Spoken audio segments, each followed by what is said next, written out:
السلام علیکم ورحمۃ اللہ وبرکاتہ۔ اعوذ باللہ من الشیطان الرجیم، بسم اللہ الرحمن الرحیم۔ واللہ جعل لکم من انفسکم ازواجا وجعل لکم من ازواجکم بنین وحفدۃ ورزقکم من الطیبات افبالباطل یؤمنون وبنعمت اللہ هم یکفرون۔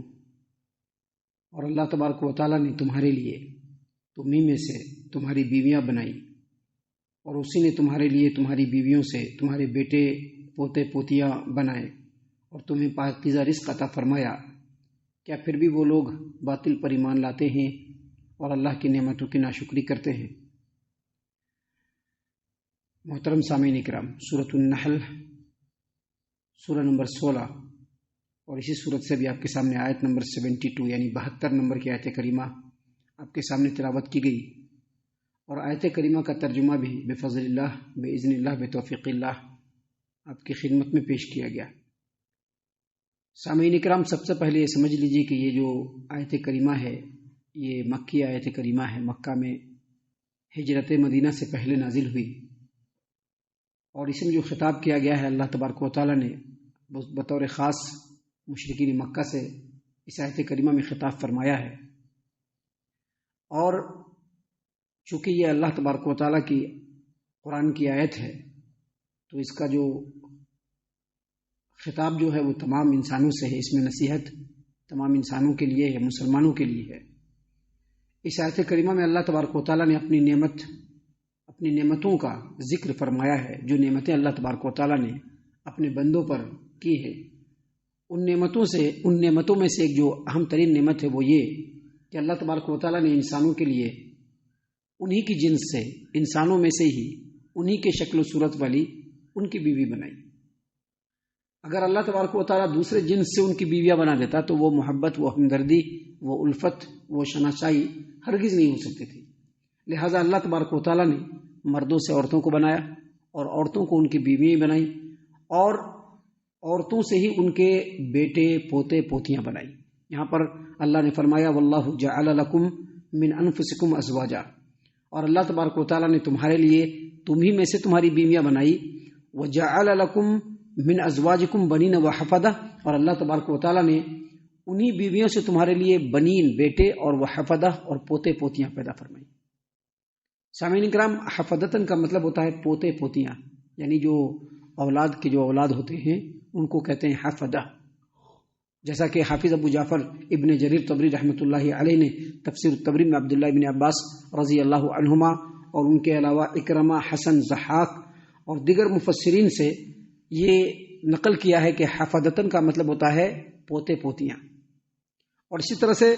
حافظ ابو جعفر ابن جریر طبری رحمۃ اللہ علیہ نے تفسیر الطبری میں امام شعبہ سے، اور انہوں نے ابو البشر سے، اور انہوں نے سعید بن جبیر سے، اور انہوں نے سیدنا عبداللہ بن عباس رضی اللہ عنہما سے روایت کیا کہ حفدتن کا مطلب ہوتا ہے اولاد کی اولاد،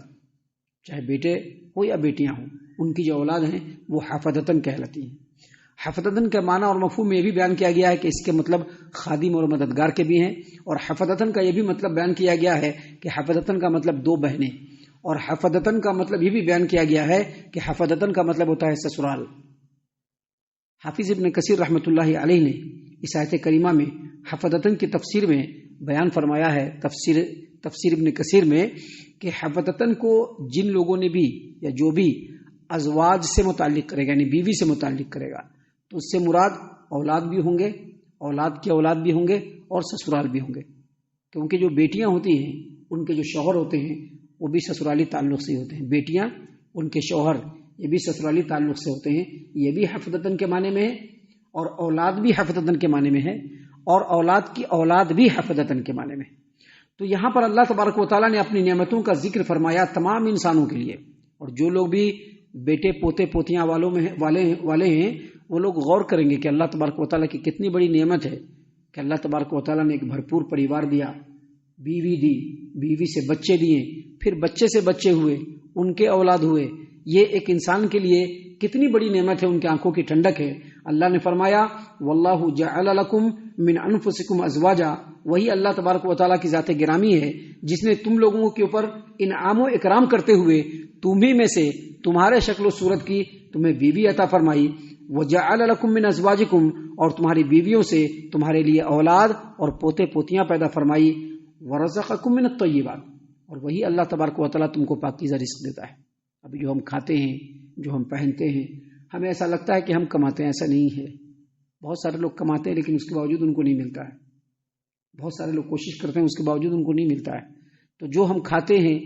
جو ہم پہنتے ہیں، جو ہم برتتے ہیں، یہ اصل میں اللہ تبارک و تعالیٰ کا دیا ہوا ہے۔ اس لیے اللہ تبارک و تعالیٰ نے فرمایا ورزقکم من الطیبات، اس اللہ تبارک و تعالیٰ نے تم لوگوں کو پاکیزہ روزی عطا فرمایا۔ اب آگے اللہ تبارک و تعالیٰ نے اصل مقصد اور اصل مدعے کو بیان فرمایا۔ اللہ نے فرمایا افبالباطل یؤمنون، کیا یہ لوگ باطل پر ایمان رکھتے ہیں؟ باطل پر ایمان رکھنے کا مطلب بہت وسیع ہے۔ مشرکین مکہ سینکڑوں دیوی دیوتاؤں کی پوجا کرتے تھے اور ان کو اپنا جو ہے مشکل کشا، حاجت روا سمجھتے تھے۔ لات و عزا، اسعاف، حبل اور اس طرح کے بے شمار بتوں کو ان لوگوں نے نصب کر رکھا تھا اور ان کی پوجا کرتے تھے، ان کے سامنے جھکتے تھے، ان کی نظر و نیاز کرتے تھے۔ اللہ تبارک و تعالیٰ نے کہا کہ سب کچھ دینے والا اللہ تبارک و تعالیٰ ہے، اور یہ لوگ جھکتے ہیں دیوی دیوتاؤں کے سامنے۔ کیا یہ لوگ باطل پر ایمان رکھتے ہیں؟ اس آیت کریمہ کے اس ٹکڑے کے اوپر غور کیا جائے تو یہ بھی پتہ چلتا ہے کہ بہت سارے انسان جو اللہ تبارک و تعالیٰ کو چھوڑ کر مٹی اور پتھروں کے بتوں کے مندروں کو بنا کر کے اس میں جا کر کے اس کے سامنے سر بسجود ہوتے ہیں، ہاتھ جوڑ کر کے کھڑے ہوتے ہیں، پرارتھنا کرتے ہیں، گھنٹیاں بجاتے ہیں، یہ ساری چیزیں باطل کے اوپر ایمان رکھنے والی باتیں ہیں، کیونکہ دنیا کے ہر فرد کو، ہر انسان کو ہر چیز دینے والا اللہ تبارک و تعالیٰ ہے۔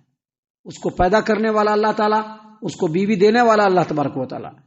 اس کو بیٹے اور پوتے پوتیاں دینے والا اللہ تبارک و تعالیٰ، اس کے رشتے اور ناتوں کو بنانے والا اللہ تبارک و تعالیٰ، اس کو پاکیزہ رزق دینے والا اللہ تبارک و تعالیٰ۔ اس کے باوجود وہ لوگ غیر اللہ پر ایمان رکھتے ہیں۔ اس آیت کریمہ پر غور کیا جائے تو یہ بھی پتہ چلتا ہے اور یہ بخوبی پتہ چلتا ہے کہ بہت سارے مسلمان اپنے آپ کو مسلمان کہنے کے باوجود بے شمار قبروں اور مزاروں کو اپنی عبادت کی جگہ بنائے ہوئے ہیں۔ وہاں پر عبادت کے لیے جاتے ہیں، وہاں پر سر کو جھکاتے ہیں، وہاں پر دعائیں مانگتے ہیں، اس کے لیے مخصوص دن ان لوگوں نے مقرر کیا ہے، اور اس دن جا کر کے وہ لوگ قبروں کے اوپر جو قبر کے اندر ہے بھی یا نہیں ہے، مرے ہوئے ہیں، ان سے مانگتے ہیں، ان کے سامنے جھکتے ہیں، ان کو اپنا مشکل کشا، حاجت روا سمجھتے ہیں۔ اللہ نے فرمایا ساری چیزیں دینے والے ہم ہیں، افبالباطل یؤمنون، کیا یہ لوگ باطل پر ایمان رکھنے والے ہیں؟ اگر اس آیت کریمہ کے ٹکڑے اوپر غور کیا جائے تو یہ بھی پتہ چلتا ہے کہ انسان کو دینے والا، ہر چیز دینے والا، انسان کے جسم میں طاقت دینے والا،